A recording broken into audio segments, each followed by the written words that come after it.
Hello and welcome to the channel. Traditionally, Nigeria has always been a two-party system country when it comes to elections. Think SDP and NRC, PDP and AD, PDP and AC, PDP and APC. But in what will surely go down in history, this time around we have three, if not four, political parties who all fancy their chances of emerging victorious come Saturday. PDP, APC, LP and NNPP, Atiku, Tinubu, Obi and Kwankwanso, all with one aspiration, each of them thinking they are the Messiah Nigeria needs. But on D-Day, only one will get to be that Messiah. Who will it be though, is the pertinent question. Subscribe, like, share, and comment. Thank you. In spite of the inclement situation under which the elections have been thrown, last week continued their feverish campaigns. Surprisingly, rallies by Mr. Tinubu in Owerri, Ibadan, and Maiduguri, and by Atiku Abubakar of the People's Democratic Party (PDP) in Adamawa, drew large and excited crowds, suggesting that many Nigerians are eager to defy the economic situation and cast their ballots on election day. If that hopefully proves to be the case and the poll is held peacefully, what are the chances of the candidates? The media long dubbed it a four-horse race. This assessment puts the candidates of the two major parties, APC and PDP, as well as Peter Obi of Labour Party and Rabiu Kwankwaso of the New Nigeria People's Party, as the only contestants who can win the election. The 14 other candidates have not been visible in the campaigns, and only on Friday, 5 of their parties announced their endorsement of Atiku of the PDP. Ironically, one of these 5, the Allied People's Movement, has the distinction of fielding the only female candidate, Shishi Ojie, and she has described the party's decision as unscrupulous and despicable. However, recent polls by different organizations have also removed Mr. Kwankwanso of the New Nigeria People's Party from contention and are now projecting a three-horse race. Many of the polls put Mr. Obi in the lead, but all of them who did so also predicted a runoff. Such a scenario will only occur only if the candidate with the highest number of votes does not have a quarter of the votes cast in at least 24 of the nation's 36 states, plus the FCT.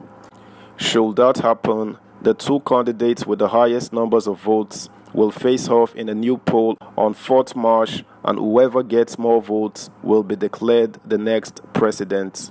On the other hand, the polls that predicted victory for Mr. Tinubu expect him to win on the first ballot, although one of them, Fitch, edged its bet by not ruling out the possibility of a runoff. In its third and final poll commissioned by ANAP Foundation released on Wednesday, NOI polls said Mr. Obi was leading with 21% of registered voters proposing to vote for him if the presidential election were conducted that day.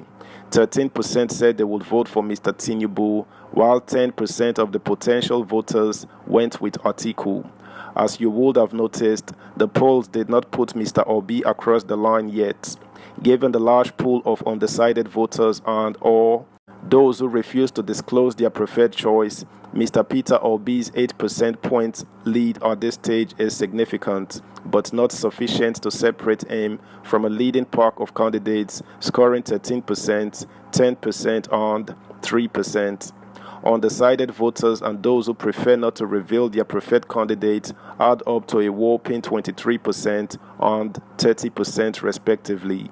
The gender split of undecided voters shows that 27% of women are undecided versus 18% of male registered voters, it said. Another poll conducted by SBM Intelligence for Enough is Enough Nigeria projected Mr. Obi would win 15 states and cross the 25% threshold in 25 states overall.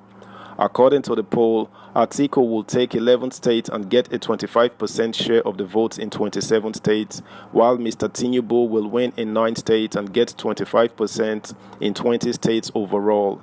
The poll did not project a winner for Imo State. Curiously too, this poll also suggests that the election may go into a runoff, but not between the two candidates it found to be leading in most states. According to the accompanying note to the result of the poll by ERE, the data suggests that the Labour Party LP's Peter Obi and the People's Democratic Party PDP's Atiku Abubakar could garner enough votes over a sufficient number of states across 4 of the country's 6 geopolitical zones to meet the constitutional requirement of scoring 25% in at least 24 states. This outcome, however, is complicated by the fact that the All Progressives Congress APC's Bola Ahmed Tinubu is likely to do well in 2 of the country's biggest voting states, Kano and Lagos, and the heavily populated southwest and northwest states, thereby winning the popular vote, although reaching the 50% plus 1 bar may be a stretch too far. Subscribe, like, share, comment, and please turn the notification bell on. Thank you. Another observation from this poll is that it strongly suggests that Nigerians will ignore party leanings or loyalty and instead vote largely along ethnic and religious lines. It found that Atiku will win all but one of his 11 states in the northwest and northeast, where the Hausa, Fulani, and Muslims like him are predominant. Mr. Obi will win virtually all the states in the southeast, south-south, and the north-central, where the Igbo and Christians like him are predominant, while Mr. Tinubu will win all the 6 states in the southwest and 3 in the northwest, where either the Yoruba or Muslims like him are predominant. Our own projections are not the result of any poll. Instead, they will be based on analysis of past voting patterns, the likely impact of new developments in the electoral management system on the poll, and current political and economic situations. They all lead us to agree with DataFight that a winner will emerge from the 25th February poll. In line with reports in the introduction to this piece, unless the car squeeze on everyday Nigerians eases before election day, voter turnout will be low across the country. If the situation does not improve, protests will continue until election day, discouraging many from venturing out or spending hours at their polling units. Let's remember that in 2019, the turnout was just over 34%, even though the economic situation was not as restrictive as we have now. In conclusion, this analyst still sees either of the candidates of the 2 established parties emerging as the winner on the first ballot. Both of them will meet the spread requirements in more than sufficient number of states. Who between them has the most votes will be returned as president after Saturday's votes have been tallied. That's the news, guys. Bye.